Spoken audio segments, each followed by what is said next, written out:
must endure extremes of heat and cold, and dust storms that can block out the sun. This thirst land often pushes the cheetahs to the limits of what they can tolerate. Like their prey, the springbok, they rarely need to drink. But springbok have the edge. They're far better adapted to the fierce Kalahari heat.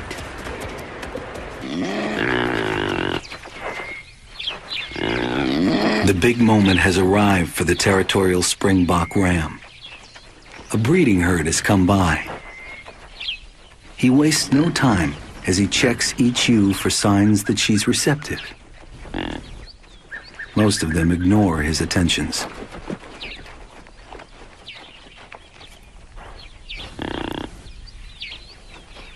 Then, one of the ewes obliges with a few drops of urine for him to test. And its chemical message tells him she's ready. He follows her closely, waiting for the right moment.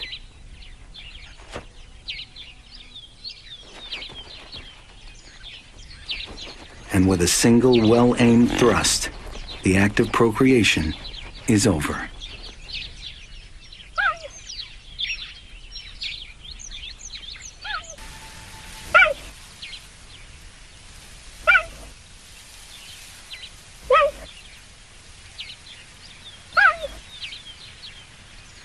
Eventually, their curiosity satisfied, they heed their mother and leave the gemsbuck to its fate.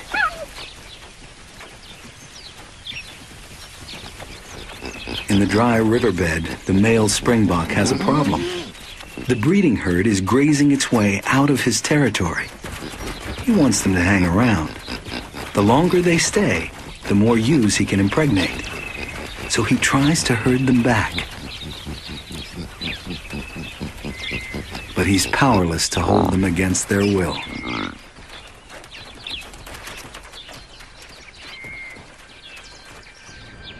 In the low brush along the riverbed, the cheetahs begin their stalk. The herd grazes in a wide part of the bed where there's no cover.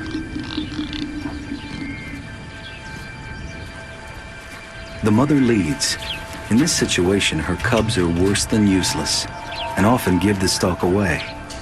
Soon she'll leave them behind to watch how she does it.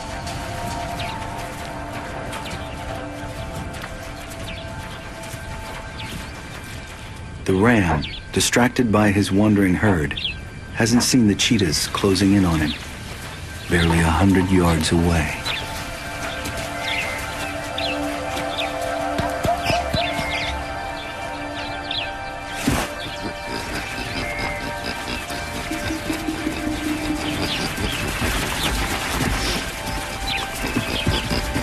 As the ram tends his errant ewes, the cheetah mother inches closer.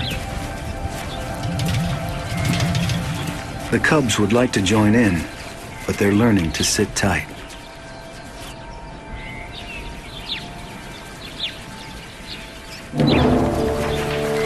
The mother makes her move.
Most hunts end this way. The springbok will escape from her in more than half her chases. When the cubs catch up with their exhausted mother, there's no meal waiting for them. If they're disappointed, it doesn't show.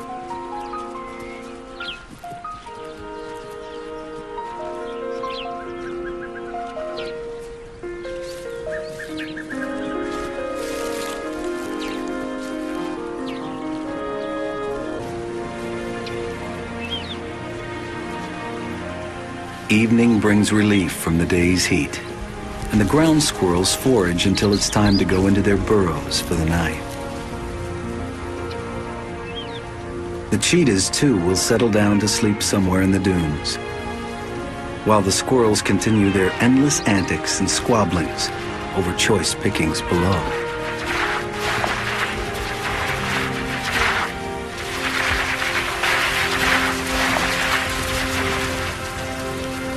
One spots trouble on the horizon. House guests from hell. And there's no doubt where they intend to spend the night. The sharp-nosed visitors hardly acknowledge the squirrel's existence and are about to take over their burrows.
and they will surely know that they are trespassing.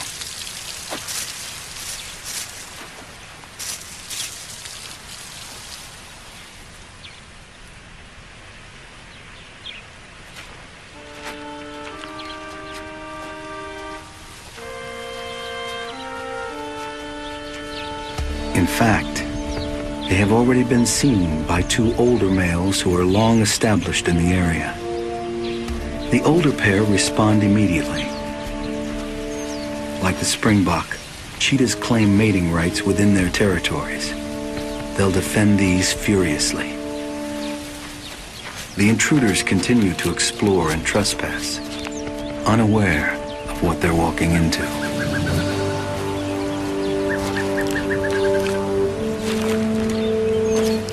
Only now do the youngsters pause and seem to sense the trouble they're in. The older males advance toward them with ominous intensity.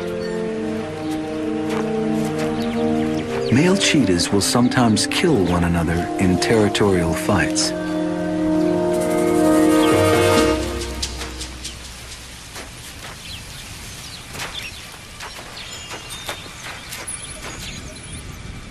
The younger males seem uncertain, but refuse to give ground.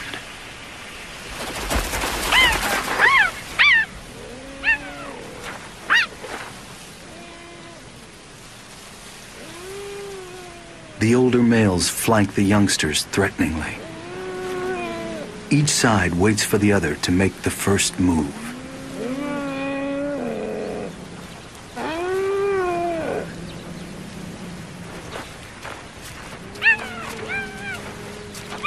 And then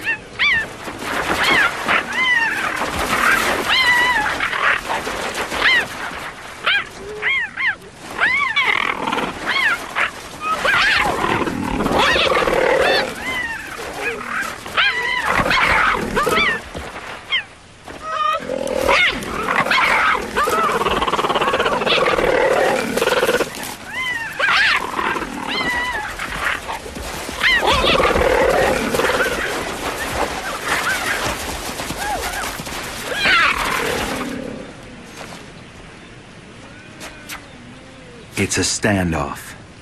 But now the roles have been reversed. This time the youngsters are on the outside. Still, neither side will risk injury in an evenly matched contest.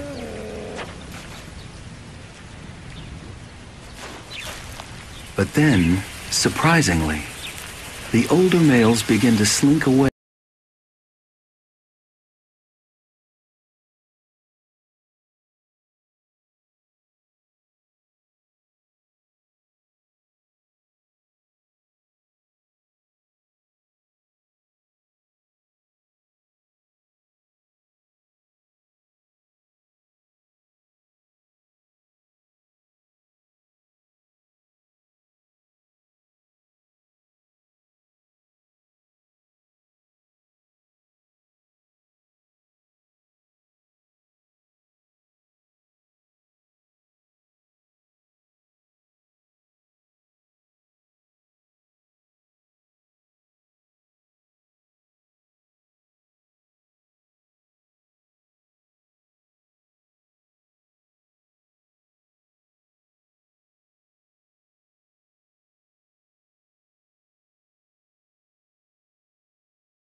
a few degrees of relief.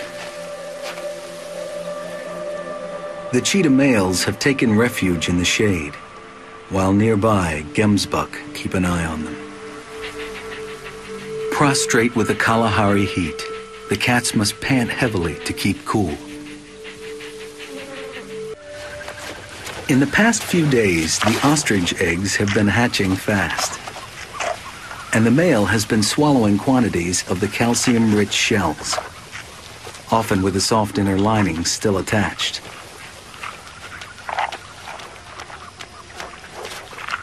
Within a day of hatching, the chicks are steady enough on their stout legs to move about. Many of them are now ready to follow their parents into the dunes. But there are still a few eggs to hatch. Only one will succeed. The parents will wait only long enough for this chick to become a little steadier on his legs before leading their brood away into the dunes, followed perhaps by an ever-hopeful jackal. It's a slow start. Some of the chicks are barely mobile, and a strong wind doesn't help. Soon, nothing will remain of the nest site. Hyenas will claim the unhatched eggs, and even now, a dung beetle rolls away a ball of ostrich dung in which to lay its egg. The springbok are lambing. Ewes are able to time their reproduction to take advantage of favorable conditions.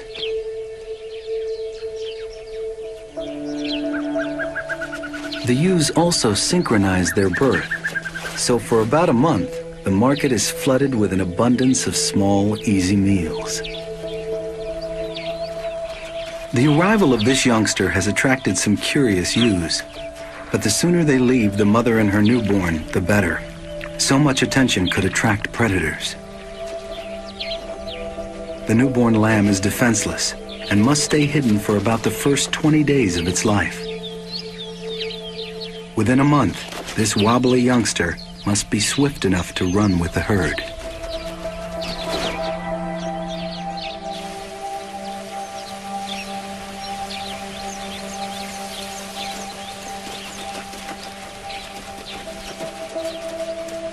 Once the lambs join the herd in the open, they're instant targets.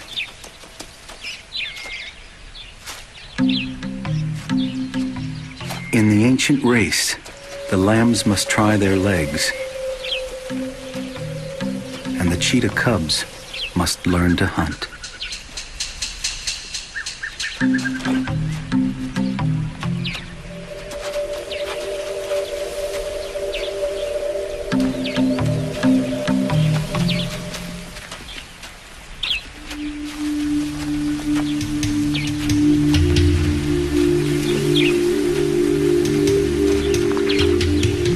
The ewe is watchful, but the mother cheetah leads her cubs in close without being discovered.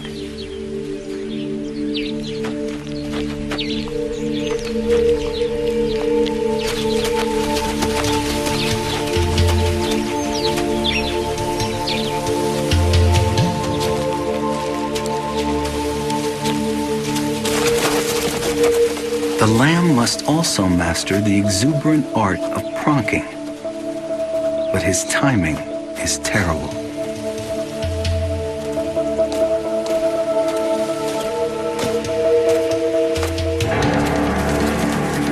The mother holds back as her eager cubs give chase.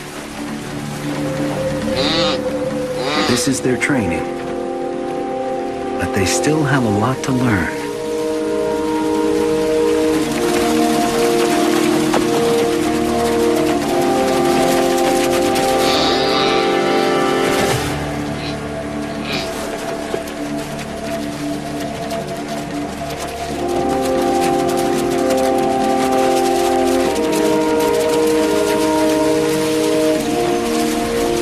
Right now, all the cub can do is trip up this small prey. The mother will be needed for the kill.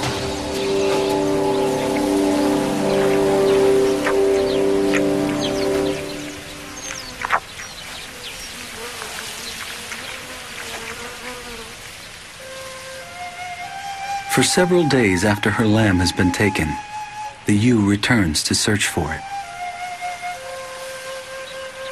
Maybe it's over there. Or is it there? She doesn't seem to comprehend that her lamb is gone for good. It's only lost. It'll turn up soon.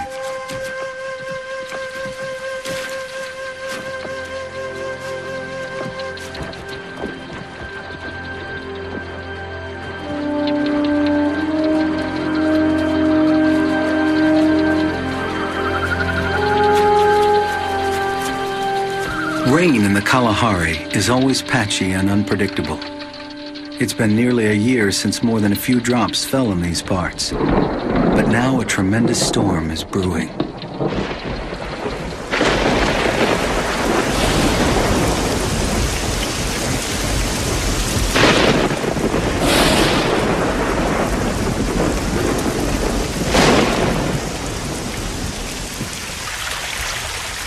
By dawn, water is pouring off the land into the old riverbed.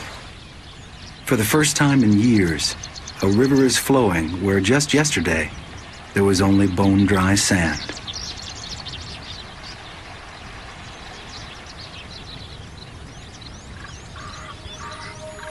Within a day or two, the river has just about drained away.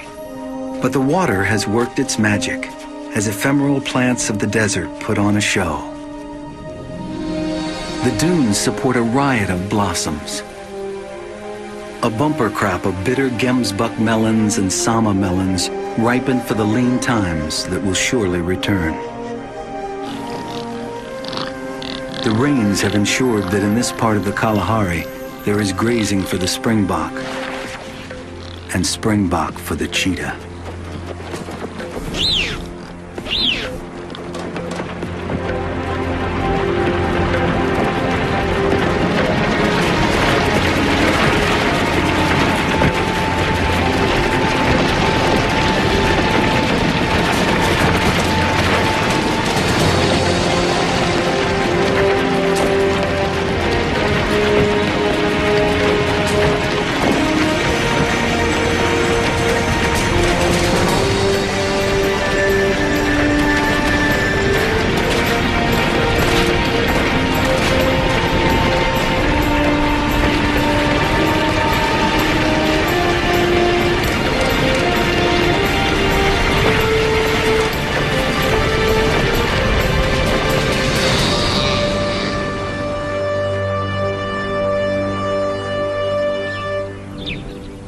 Sun and dry air take their toll, but hardy desert grasses now cover much of the dunes.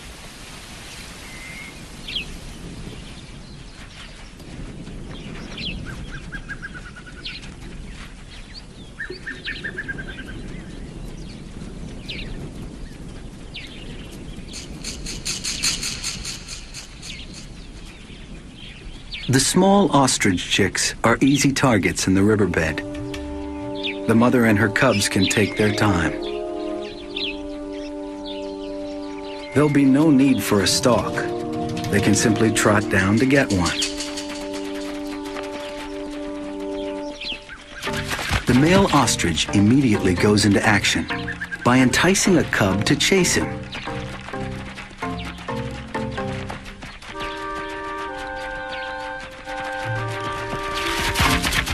On powerful legs, he leads the cub away from the chicks.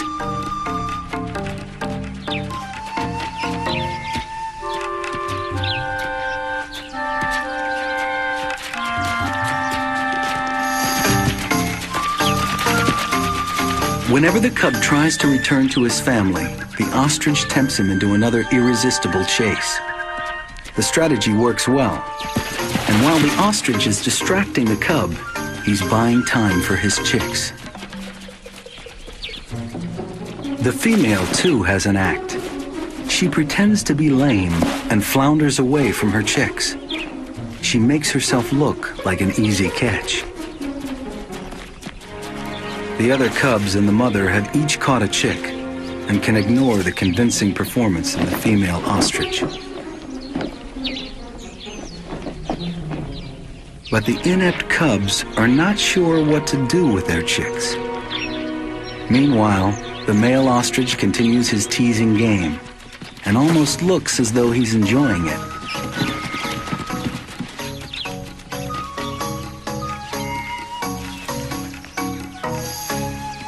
The cub has missed out on a meal. He'll never find a chick for himself now. He wants to leave, but the ostrich continues to bait him. Come on, just one more time. The game is worn thin. The cub has had enough. But there's a friendly welcome back, and perhaps a lesson has been learned.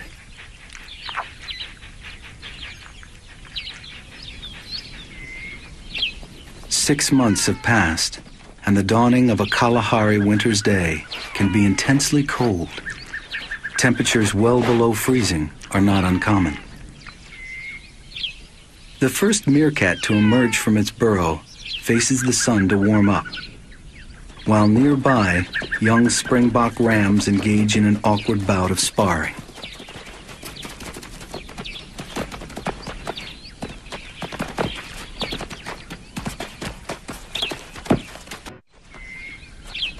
Meerkats are early risers. Soon they're all solemnly assembled for their morning worship of the winter sun.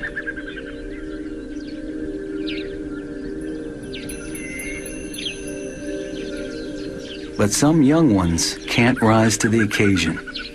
They're asleep on their feet.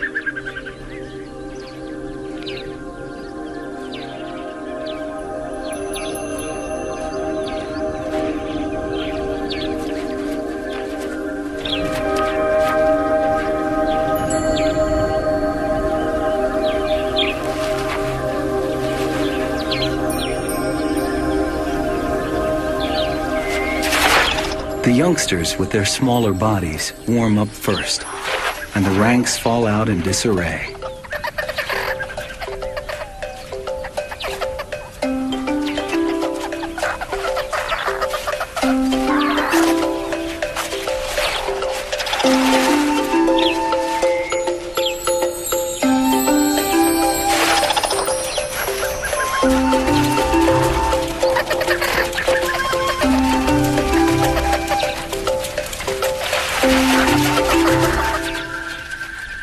From a distance, a solitary meerkat watches all the fun. She's down on her luck. Cast out by the group, she has spent the night with the squirrels. The rest of the meerkats still watch her carefully. She may have once been a rival to the dominant female, or even the pack's previous leader. Now she's reduced to consorting with squirrels.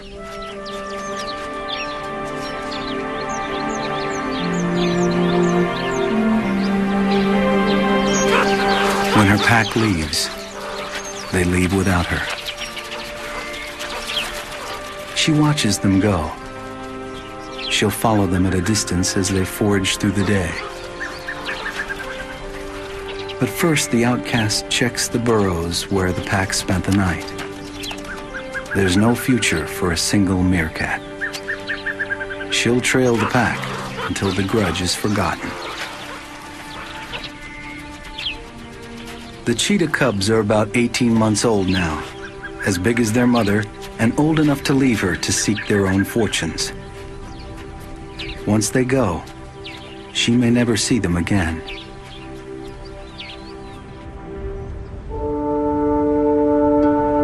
But she may not be alone for long.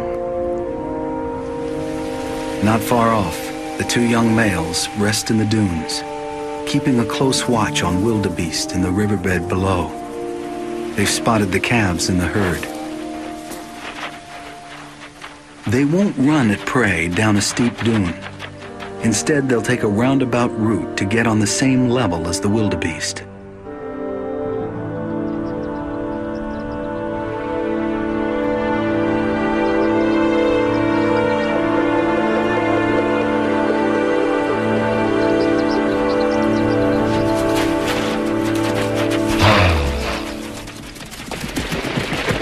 At first, only some of the herd see the cheetahs, but soon they're all in full flight.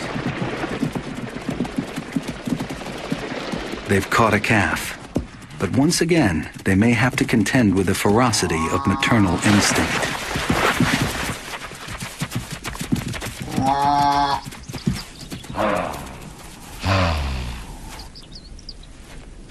The cheetahs weather one charge, but the calf still struggles,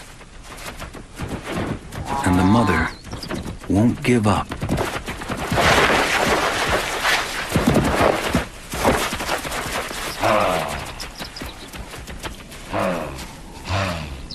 Another charge like that one, and the mother might have her calf back.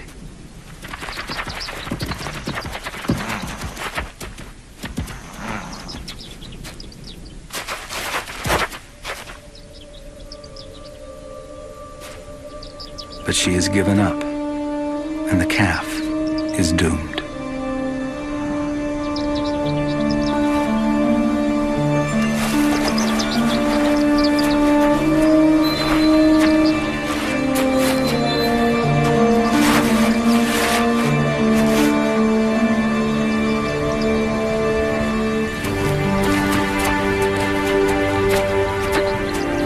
One of the brothers has paid a price for their meal.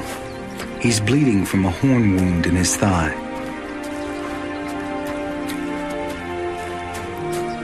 But he's been lucky, and he's recovering quickly enough to claim. It's hard to know where to start. Venison?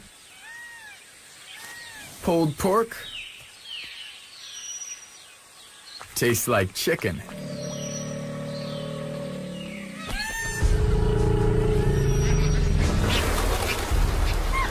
Not again. This time, it's crocodiles.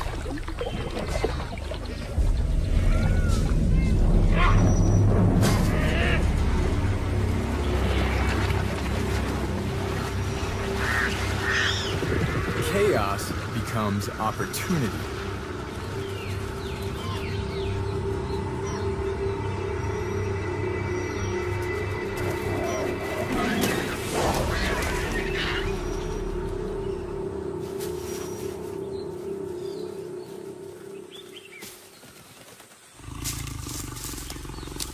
Finally, a real meal.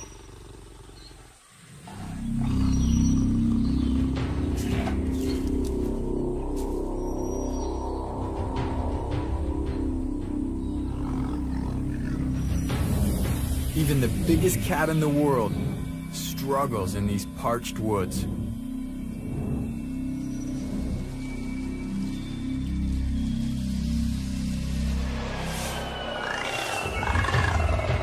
But the luscious forest can be just as brutal when you're a pint-sized predator. The Central American rainforest teems with frogs.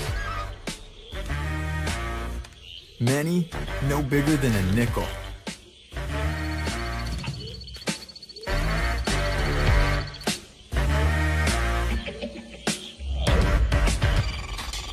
There are hundreds of species, and every single one of them a fierce little predator. They'll eat just about any creature they can get in their mouths.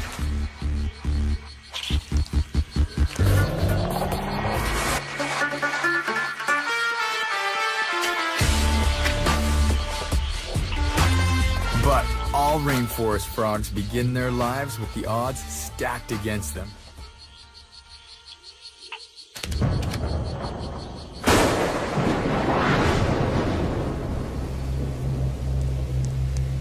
Most frogs simply lay their eggs and abandon them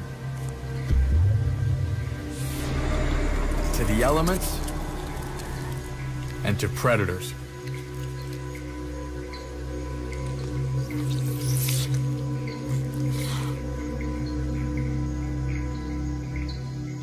But one fierce little frog stands by his young, the reticulated glass frog.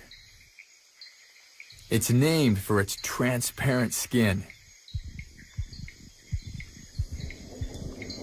Get close enough and you can see his organs hard at work.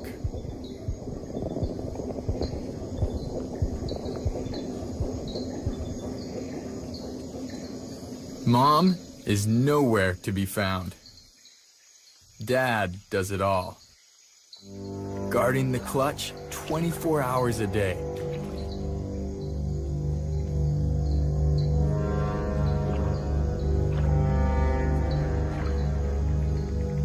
At night, the father transfers moisture through his own skin onto the eggs so they don't dry out.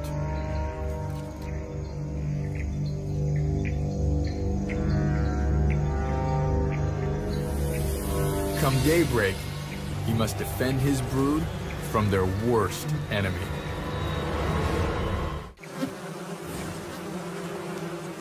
Squadrons of carnivorous rainforest wasps take to the air. A frog nightmare. They're aggressive, persistent, venomous, and nearly as big as our glass frog. They're not interested in him. They want his eggs.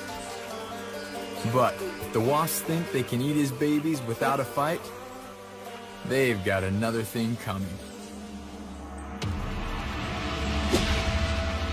He's a frog ninja.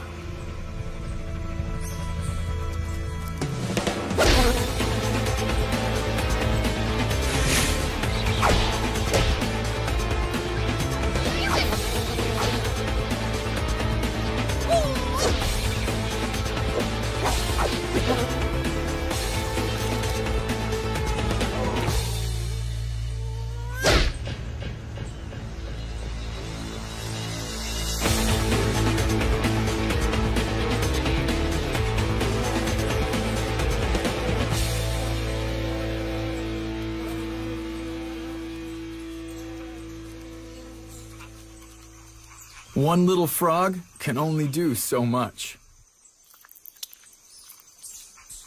Some wasps make it to the clutch. But reticulated glass frog babies appear to have their own exit strategy when they detect extreme danger. Our cameras filmed it for the first time.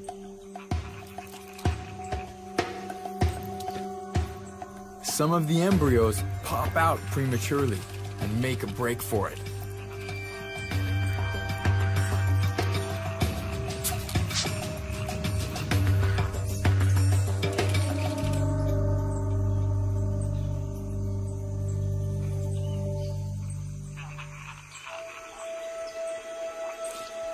Even if only one survives the onslaught, the tiny father's heroism won't be in vain.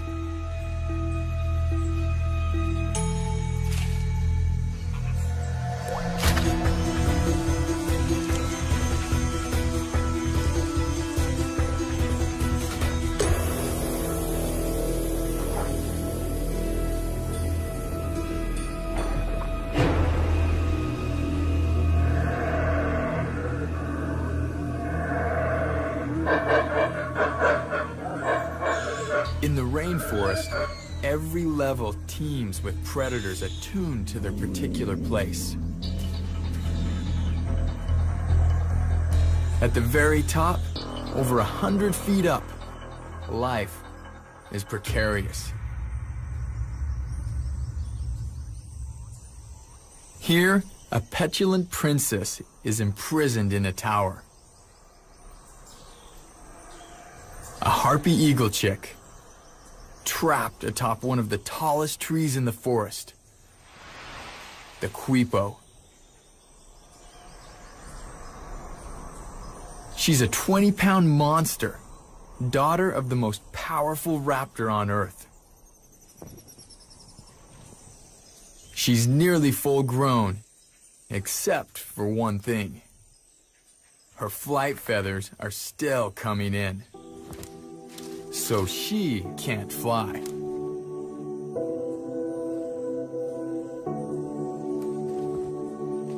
Usually her parents drop off a monkey or a sloth every few days for her to eat. But she hasn't seen them in over a week. And she's getting desperate.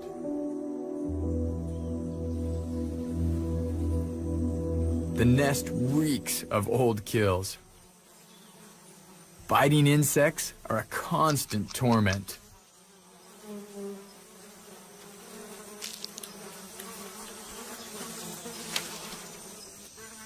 Hunger drives her to try and choke down the putrid leftovers. To make matters worse, her favorite meal is just trees away.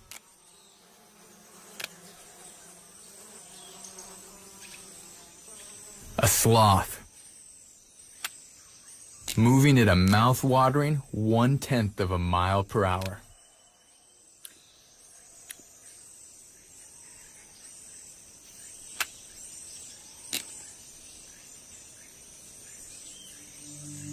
It's time to give those wings a try.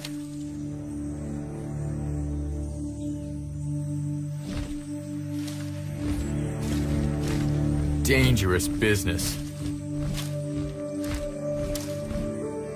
Harpy chicks can and do fall out of their nests.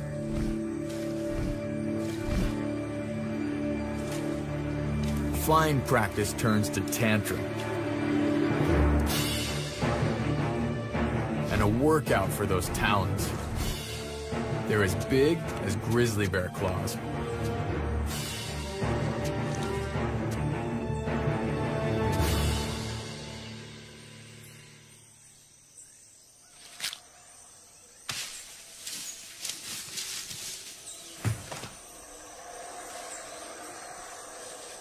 It's a long way down.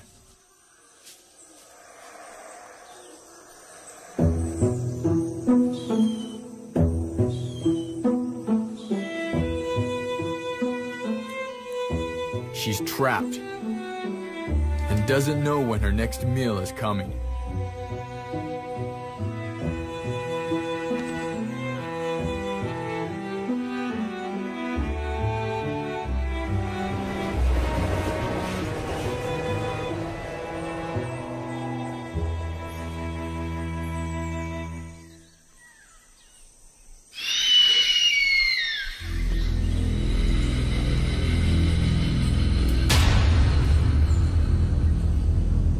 Mother.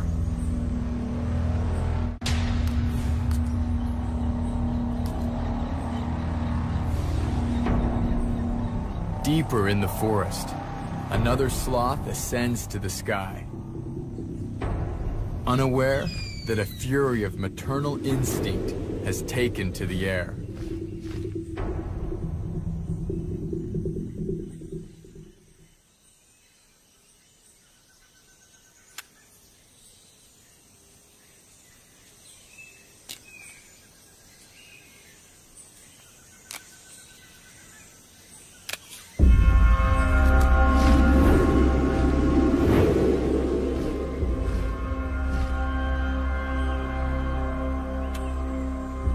Sloths can live for 20 years. This one won't.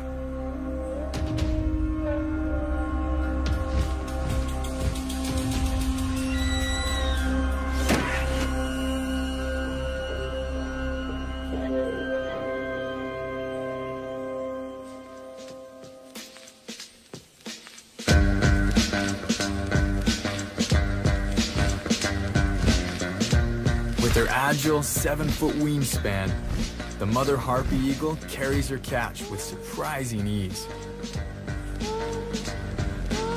If 10 pounds of sloth doesn't satisfy her demanding daughter, nothing will.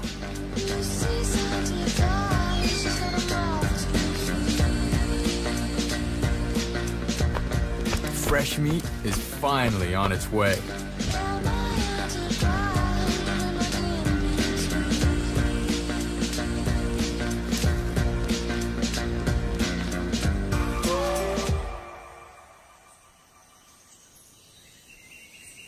It's about time.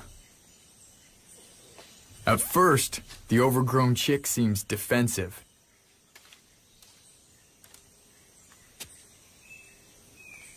Mom wins her over.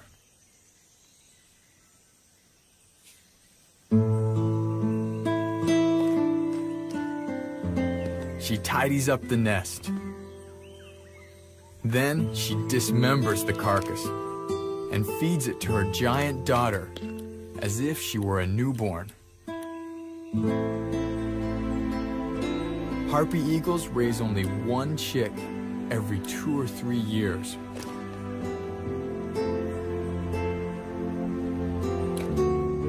This is a rarely seen, intimate moment between two of the world's most aggressive winged predators.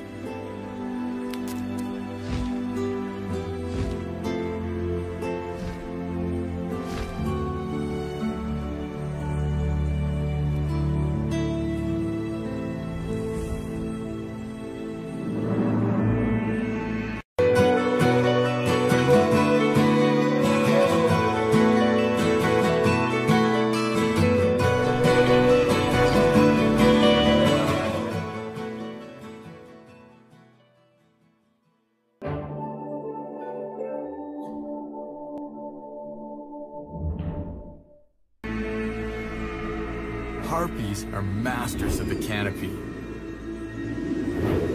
But far below, hunters without wings or legs thrive in the tangles of the rainforest.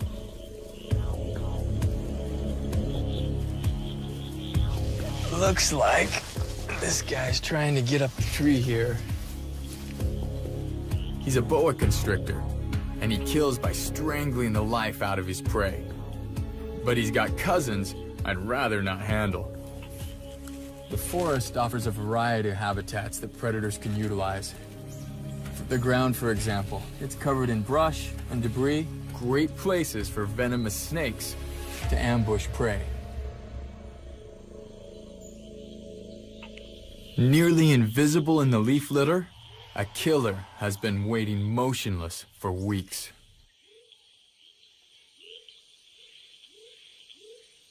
She's a bushmaster, the largest pit viper in the world, and one of the most venomous. She chose this spot carefully. Her tongue can detect the lingering scent of rodent traffic.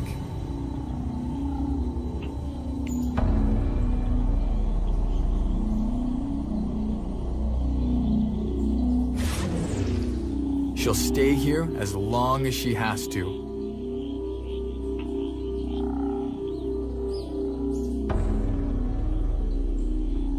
Finally, she begins to pick up tiny vibrations.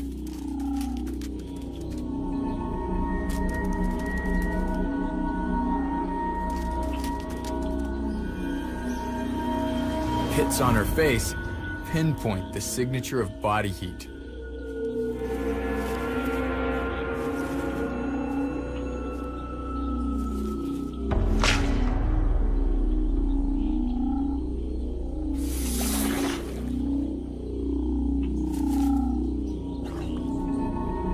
A human stands a 1 in 4 chance of surviving her bite. This rodent, none at all.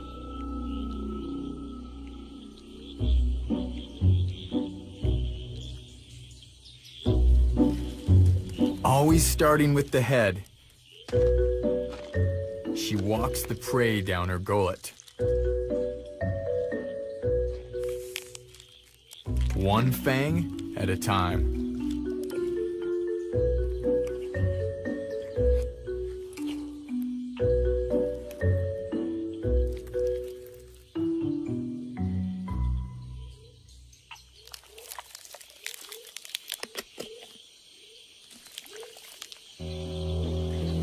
After digesting a while, she'll slither off in search of something bigger.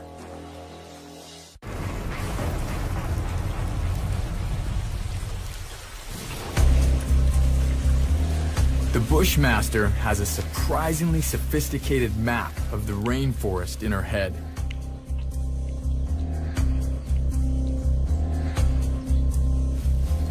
She remembers exactly where she last saw her quarry.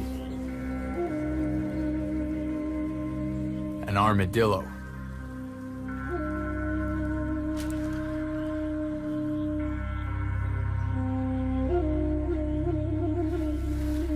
She doesn't want its meat. She wants its hospitality.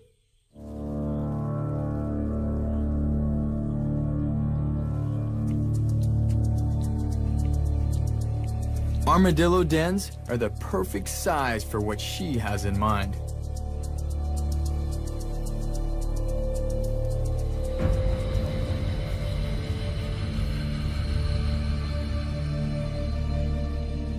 Hidden in its burrow, she will lay a dozen eggs.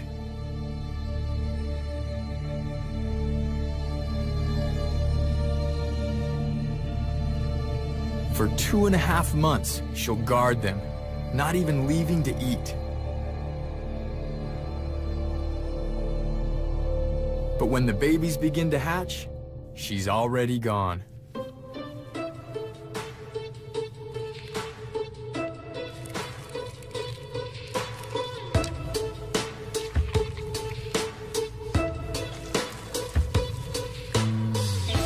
They're hardly helpless, though,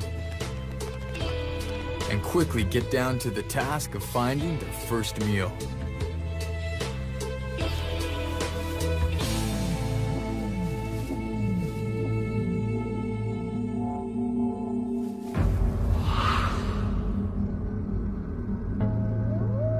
The Transylvanian forest is as dark and foreboding as its creatures of legend. Werewolves and vampires.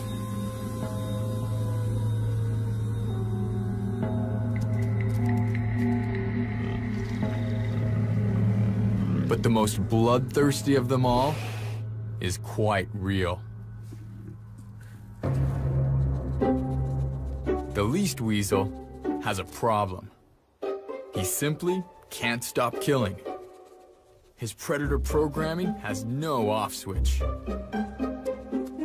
At only 5 inches, he's the smallest true carnivore on Earth, related to fierce wolverines and badgers.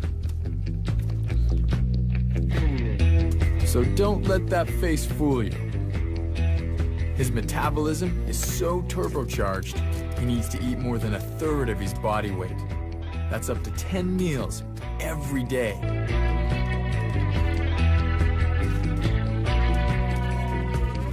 Good thing the least weasel is perfectly adapted to live the life of a solitary hunter.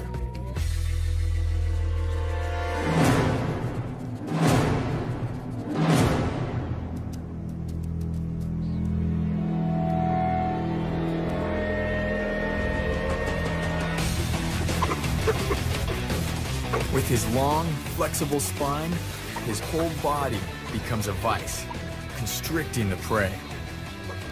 His jaws and canines are like a lion's, able to puncture the skull with ease.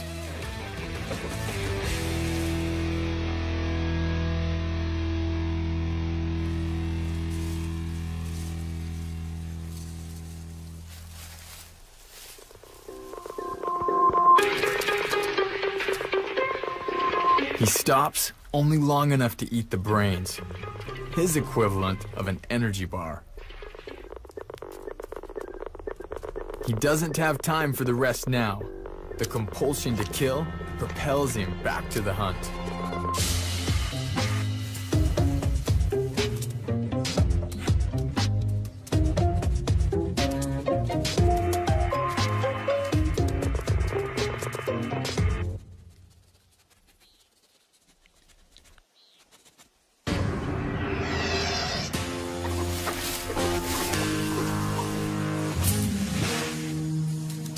His collection of corpses grows.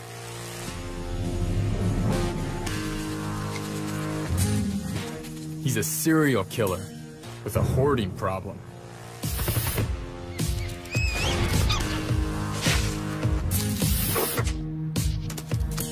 he'll kill nearly anything that moves.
and an ant killer. She must become an ant to catch one.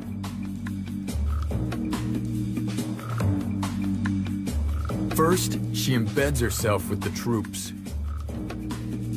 Dicey. If she's caught, they'll kill her. If they think she's a spider. Walking on 6 legs instead of 8, she pretends her front two are antennae, mimicking her prey.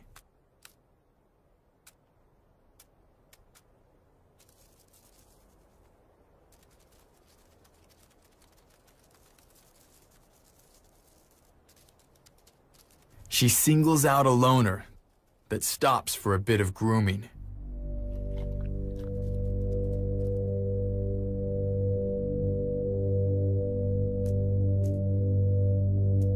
The spider attacks from behind.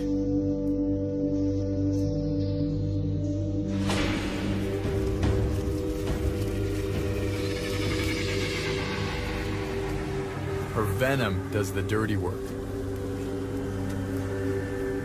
Full body paralysis.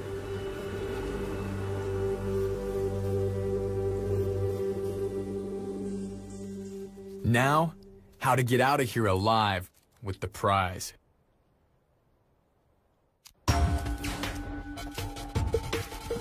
The Zodarian spider uses her victim as cover. The ant's scent masks her own, a kind of cloaking device. It's time to get really devious. She pretends to be one of the ant army's cleanup crew. She now needs to run the gauntlet of suspicious ants, tapping their antenna with her false pair. Chemically camouflaged by reassuring ant odor.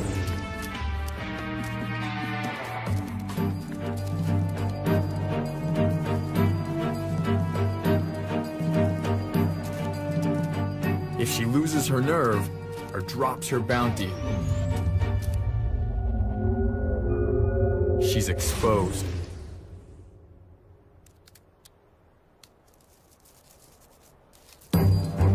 But a couple of quick flashes of her antennae, she's back in business. Now she can make a beeline home.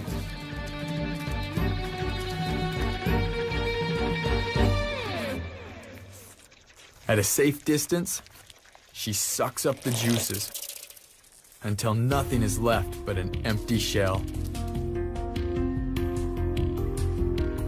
She retreats to her bunker, a tent of rocks roped together by bits of her own webbing. Close the door, and she performs another disappearing act.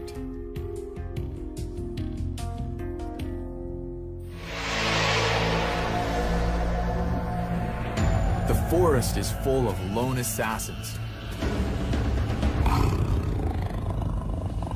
But sometimes teamwork proves just as effective. India's scrappy wild dog, the dhole, has long been reviled. But what it lacks in image, it makes up for in courage. They've been known to take on tigers.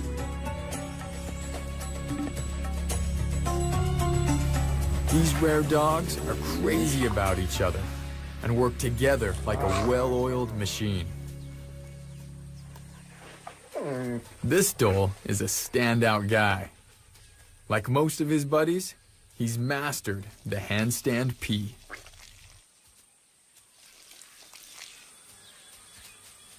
He's no bigger than a border collie. But in a pack, he and his underdog pals can be terrifying.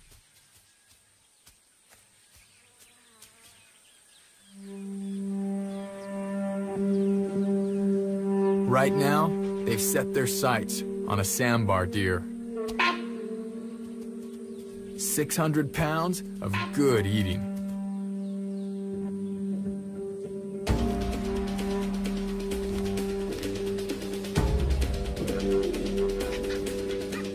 They flush the deer out of the cover of the forest.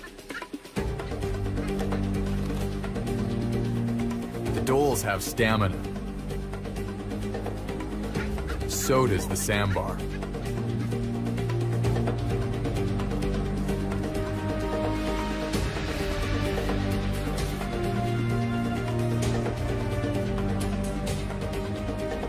When the other dholes give up, this young guy doesn't stop dogging his prey.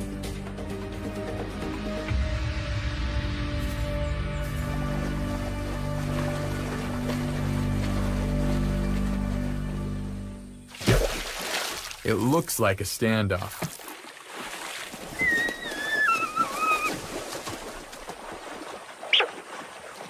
But dholes swim too. Without his pack as backup, though, he doesn't stand a chance.